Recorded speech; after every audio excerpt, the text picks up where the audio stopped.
Alright guys, how's it going? So this is going to be one of the very first winter 2021 going into 2022 overnighters. It's just now, thanks to global warming, getting into the nice, crispy, cold conditions that we like to camp in.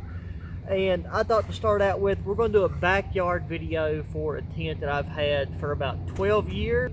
So we'll see how things go.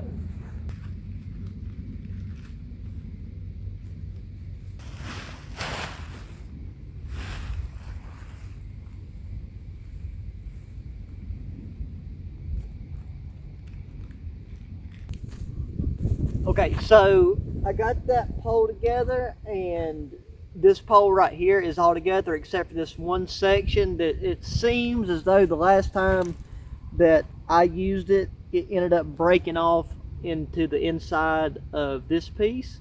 So since, like I said, we're doing a backyard test, I'm like maybe 80 yards away from my house. So I'm gonna go take and grab some Gorilla Tape, and we're going to put that together, Gorilla Tape it, and we're going to see if that works. Your average duct tape.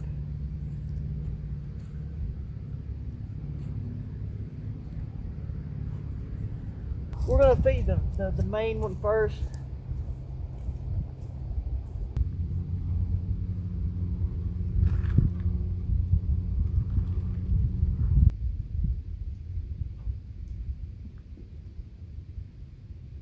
God dang it, mate, when that pole's broken, it's so hard to get this thing right. Both of these end poles keep trying to snap out of place. Have to stay. I know exactly why this one keeps coming out. Jesus Christ.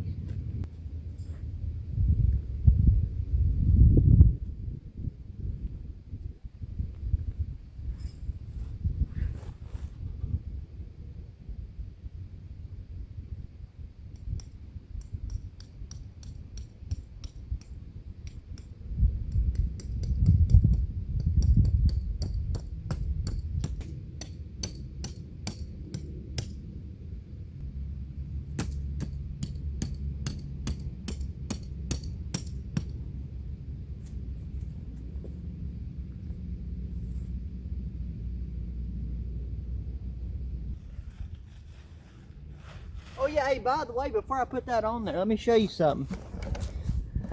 I don't remember what this is from at all, but just to show you how high quality this tent is, we got a duct tape on the bug screen on the front door, on the entrance, so that's got to be a good sign.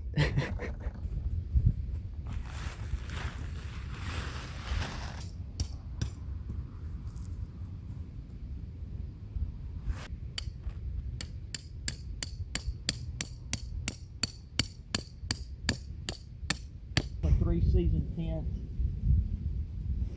Ooh. Yep. You draw these in, and it tightens up this front section. And I just tightened this one up. I didn't jerk it hard, but it just ripped out below that bottom part of the grommet. So that's pretty loose.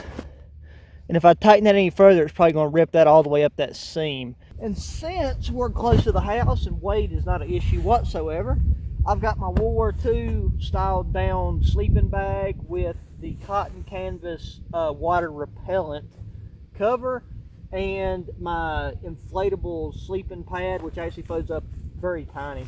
But I just took it out of the package and brought it out here. This is one I bought for hammock camping, so like it's definitely very lightweight. But we're going to take and get the sleeping bag and everything in there, and then get this inside the sleeping bag cover, and then I'll take and inflate it and let it set in there, and then we'll come back out here around, you know, close to nighttime. But we got the mesh bug net on the outside. Stick that in there. I mean, obviously you can't tell the thickness and stuff for yourself, but I mean, I have used this in the past. Like I said, I got it, you know, 10 or 12 years ago for either a birthday present or a Christmas present. And I took it on some, you know, some decent quality trips. But nothing nearly as adventurous and strenuous journeys as I have in the recent years.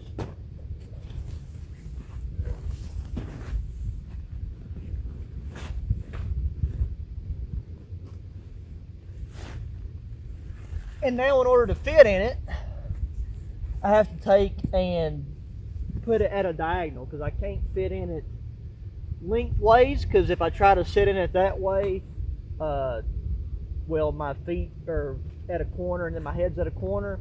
And if you've ever slept in a low quality tent, then you know that the condensation leads to a very wet, anything that's up against the tent, you're going to be wet. So that's one of the main reasons why I want to use that shell, even though like it's cotton canvas, so it's not waterproof, it's just water repellent. But between that and then that bag, and also the fact that I have this underneath me, we should be good to go.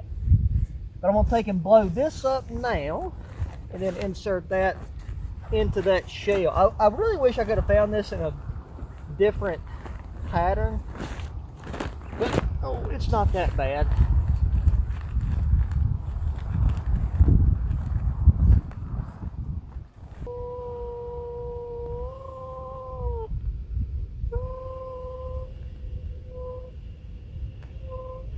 Very good sleeping pad so far as the thickness goes. Like I wouldn't want to take and lay this down directly on, you know, some like fir boughs or pine or just wood, because I don't think it's that level of thickness. But for hammock camping, tent camping, more than enough thickness, holds air very well. I like to take and blow it up just before it gets extremely firm. I mean, during cold weather, it is going to take and deflate very, very, very, very slightly during a single night. So, like, if you're planning on using something of this pattern and this thickness during a, you know, like a multiple day outing, then you'll want to take and make sure you kind of add a little bit of air every night. But because the valve that it has on it, which is a directional valve, meaning like whenever you blow into it, air goes in, but it stops air from coming out.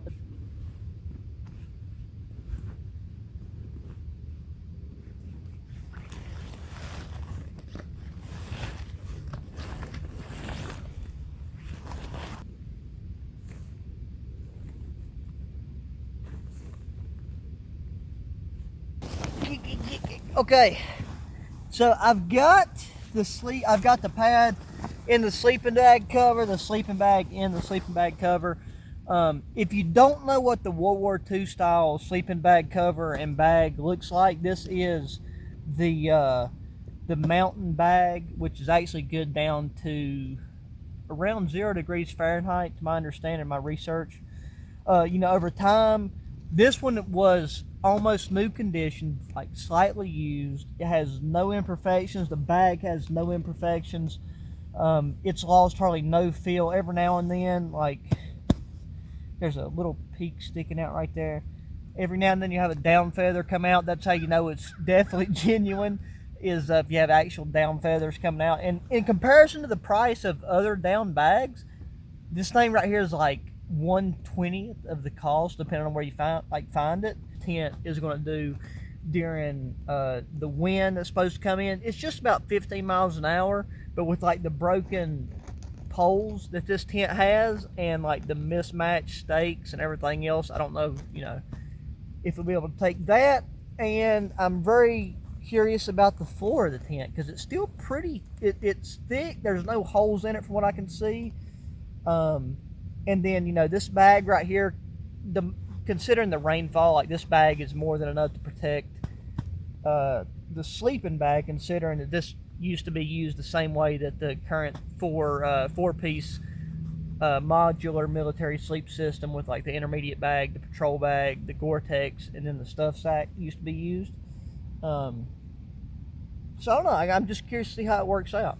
And I'm sorry this is not, you know, like a hardcore bushcraft camping video with, you know, cooking and hiking and roughing it, but I just thought this would be a good filler. Muzzleloading season is right around the corner. I've been busy with just working with my different businesses and working on my YouTube channels, like especially the gaming one since Call of Duty Vanguard's been out. But like that's how it is. It seems to have pretty good airflow, but I'm going to leave that open so that like the airflow can go through for this vestibule.